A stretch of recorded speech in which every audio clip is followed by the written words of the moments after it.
Oh, hey, I'm so glad you're here. Welcome to the Efficiency Bitch podcast. I'm your host, Melissa Leone. This podcast is dedicated to all the women out there who are aspiring to have a career while raising a family. And bitch? Well, that's more than a name and even an attitude. We use it as an acronym. It's for bank, inbox, time, connection, and harmony. Each episode is labeled according to the correct topic so that you can efficiently find the topic that you're looking for. I'm here to tell you, you can have your cake and eat it too. The trick is finding efficient ways to get through the have-tos so that you can make room for your best life. I can show you how. Let's get started. Hey, welcome to the Efficiency Bitch podcast. I'm your host, Melissa Leone. If this is your first time here, welcome to the Beehive. I'm so glad that you came. If you've been around a while, welcome back. I think you're going to really like today's episode. So today is a harmony episode, and we are going to talk to a woman who teaches women how to visualize their next level and become her best self fast. So I'm really excited to introduce you to Whitney. Hi, Whitney. Welcome to the show. Hi, thank you so much for having me. I'm so glad you're here. Let's start a little bit with like who you are, where you come from, and how you do life. Yeah. Oh, I love that. So I'm originally from sort of the middle of Canada, so Prairie Province, a very small place. And as many other people, you sort of grow up in a town or small city, not really seeing what's available to you, right? And so I started my career more than 20 years ago. I started working with leaders at a particular business.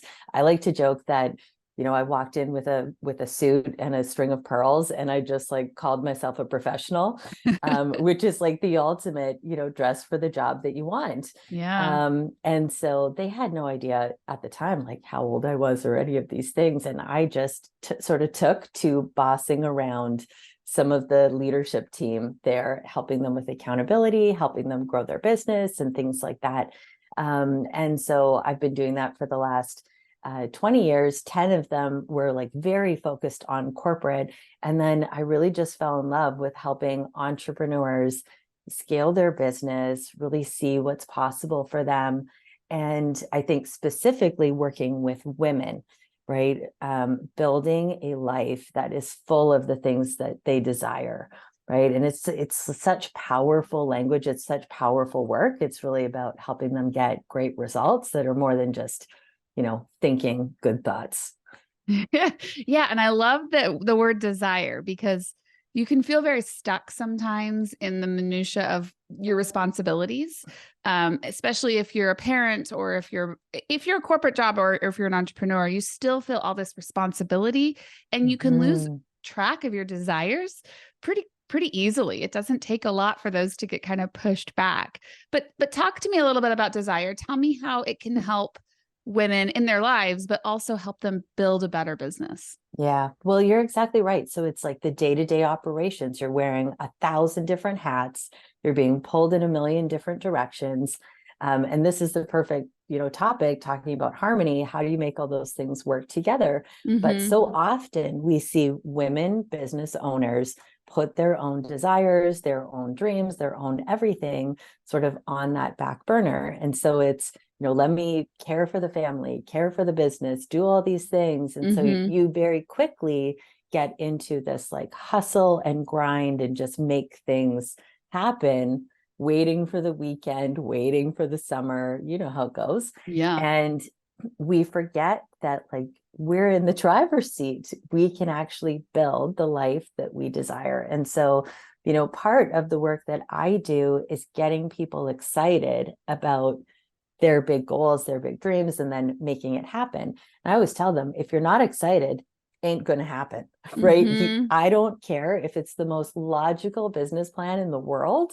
If you are not excited about whatever it is that you're working on, offering, that sort of thing, then let's not bother. Let's find something that is just, so full of life for you that you want to get up and with my clients, they're often thinking like, I can't believe that this is my life.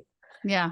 Right. And so I use the word desire a lot because It's not like, what do you want? That's like, I want pizza. Mm-hmm. I want a steady business. That could be anything. It's like, Yeah. no, like, let's feel some heart. Let's feel some passion. Let's feel some of that like fire Yeah. for what it is. But again, it's not that hustle and grind mindset. It's like, let's build something that fuels you and it can still be smart. I've been surveying people. I love it when these things like kind of just pop up and they always end up intersecting. But I've been surveying a lot of women lately for another book project that I'm working on, asking them if they have goals outside of their children or of their house. Or, people are like, oh, I want to put sod in my backyard. That's a goal for them, but it has nothing to do with them. It has to do with their home. Or I Yeah. have, homework routines that I want to set up for my kids. But do you have a goal that's for yourself? And I've surveyed 112 people so far, and they have all said no. And Yeah. it blows my mind how many of us, and I was one of those people for a very long time. And I'm happy to say that I've learned about vision boards. I've learned about Mhm. manifesting the things that I think I want. But how do you start figuring out what you want? Like, we talk about SMART goals, right? SMART goals is a very corporate, no, well, if you're in the corporate world or you've been in the corporate world, you probably know what SMART goals Yeah. are. As a performance coach, do you use this method? And what do you find most effective? You know, I think we have a lot to talk about on this topic, but I hate SMART goals. Ugh, And I know that like someone might come at me. That's okay. You're welcome. It's there's a part of a SMART goal. I think just even the name itself yeah. means like make it achievable. You better not fail, Mm, right? I always think let's set the most wild goal, totally. something that you're just so lit up with. Yeah. And so for example, like, let's break out of this like, oh, 5% revenue increase for the next year. No thanks, no one has time for that. Mm-hmm. Let's think about what a big goal is that's like going to get you fired up, going to make you think about your business differently. And Mm-hmm. so often what I'll do is I will challenge my clients, okay, if we needed to 10x your business tomorrow, if we needed to add another $100,000 of revenue this month, what would we do? What would we sell? And then all of a sudden, those like doors sort of blow open where you're starting to come up with these creative solutions. And oh, actually, I've been wanting to do this thing. And, and so the reality is most people undersell themselves, Mm-hmm. what they're actually capable of doing, and we're afraid to not reach our goal.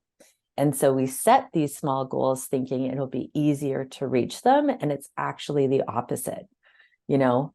If I've worked with a client that wanted, and we just threw it out there, okay, wild goal, let's 10x your business. You're a multi six-figure entrepreneur already. Let's make that $2 million. No one is upset if they jump from 200,000 to a million. Right. No one is upset, I promise you. Yeah. And so it's really like becoming comfortable with maybe not reaching the goal, but thinking totally different about what's possible. And Mm-hmm. why not you? Other people are doing the wildest things. And so I think it's a really awesome like mind activity and business activity just to get creative and see, what would we do if we were just lit up and Yeah. and wanted to charge more money. Some people are like, let's have $100,000 offer. And if I don't sell it, that's okay, but I'll have it. Yep. Maybe there is one person that I attract that is a great fit for this thing. So yeah, so I think SMART goals, like we so underserve ourselves and our Mm-hmm. real potential. So SMART You goals are know, out. having been in the corporate world for so long, and SMART goals was always the way that, they make you start the year. You come up with your SMART goals, and it's really a valuable tool for the corporate world because it allows them to analyze your progress over time based on the quarter or based on the 6 months or based on the annual year. But it's not about you individually and your desire. It's about the business outcomes that the corporation wants you to follow, right? So when I Mhm. used to manage people, if they would write smart goals, it made my job a lot easier to say yes or no, you checked the box. But when you're driving your own goals and your own value and your own vision for that future, it's not necessarily measurable. Like it's not necessarily linear either. You go up and down and all around. A personal story for me in 2019, I needed change. I was not in a good place. And I went through an exercise while on an airplane. I used to travel a lot for work. I was on an airplane to Greece and I had a really long flight and I had a lot of time to figure out like what I wanted my life to look like. And I started writing some things like I wanted to teach in a college classroom. I've never taught a classroom in my Yeah. life. At that point I have now. I wanted to write a book, which I had never done before. I wanted to start a business, which was totally terrifying. I wanted to have a podcast. Like I had Mhm. these absurd ideas that I thought I wanted to have, and I have them all now. I mean, I had them all last year. It took 2.5 years of drive to get there. But it's funny now, I struggle with what's my next goal? What do I want to do? Like, I'm pretty Mm. happy right now. Everything that I ever thought I wanted, I've been able to achieve. So, talk to me a little bit about how do you set your vision, even if you're starting, or if you're someone like me who's achieved a lot of your previous goals? How do you reignite some of that and start to continue on that next level of yourself? Yeah. Well, this is great timing because our mastermind just had a retreat last week. And so we went through this whole process of, okay, everyone, let's set some goals. What's your business goal? And so you come back with a number and you do these things. And then let's set that aside for a minute. Okay.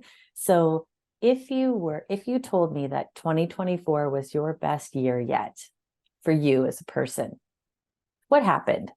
Right? What would you Mm-hmm. plan? What would you do? All of those things and like really getting to the heart of it.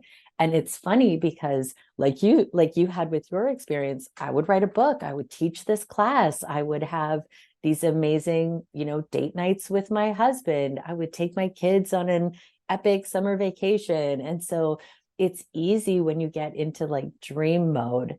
Like Mm-hmm. what would it take for it to be your best year? Right. And Yeah. then when you look at the business, you're like, okay, right? Mm-hmm. I created a hustle and grind business plan. Yep. And for me to have my best year yet, these two do not fit together. Right. And so I think that's what happens a lot of times as business owners. We get locked into, Mm-hmm. okay, what do people want to buy and when is it good for them? And the reality is we teach people how to buy from us. Mm-hmm. We teach them what the cost of doing business with us is. We also show them the ROI, right? And so a lot of this is like the two work in tandem. But when you can get to the place of like, okay, my best year yet, I do these things and actually put some of those plans on the calendar in motion. So it's one thing to have an idea. It's another thing to say like, okay, what week are we going to Disneyland? Mm-hmm. Even if you don't book the tickets yet, right? You could always say like, this is such a great activity for this time of year to really be thinking forward. What does that year look like? One of the things I love to do, I have this thing I call Fabulous Fridays. And so on Friday, it is a day that I encourage my clients, and I live by this. Every Friday, you spend it as your future self. And Mm-hmm. so what I realized is with a lot of clients, and I'm not an exception, it was the same for me.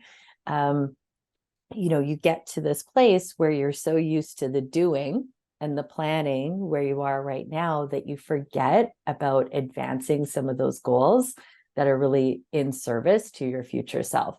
So it could have been, in the example you shared, writing the book. That could Mm-hmm. have been a great Fabulous Friday activity where you assume this identity as a writer on those days and you do it in a beautiful French cafe and Mm-hmm. you treat yourself to lunch or a pedicure or something like that. But it really is meant to be like stepping in and living like her. And Mm-hmm. that's why clients get quick results because we start to embody those things, not only the life, but the goals, the self-care, that all works in harmony to make that happen. I love that. One of my mottos as an efficiency bitch, and we talk a lot about it in the book, is falling in love with your future self and making her as happy as possible. And it, people will sometimes say, well, you're not supposed to live for the future, you're supposed to live for today. And that's true.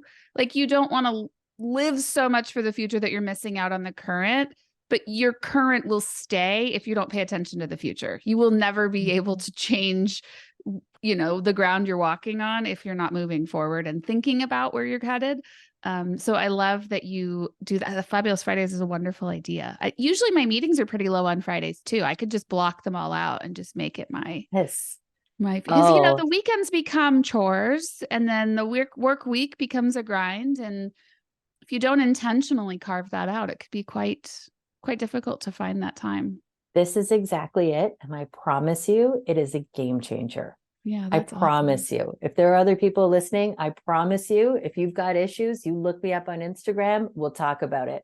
Yeah, that's cool. I love that, Whitney. That is the thing. It's like, because you're also very present. You're doing this activity for your future self. Yep. When I go to the gym, that's a present activity and that's a future activity too. Definitely. I'm setting myself up for a balanced wellness, harmony in all areas of my life.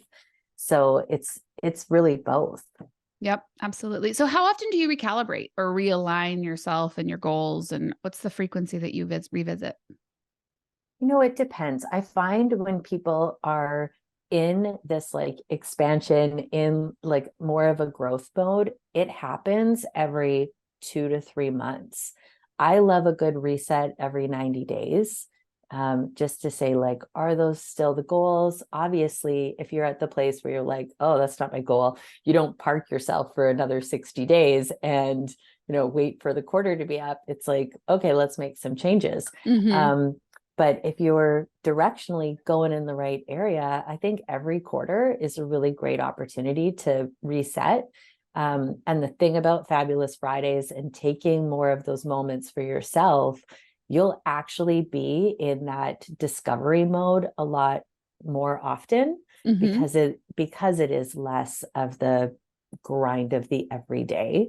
You have sort of the time and space to really be present. Like, is that really the thing I want to work on? And what you'll find too is, okay, you block those days, and then what do you choose to fill them with?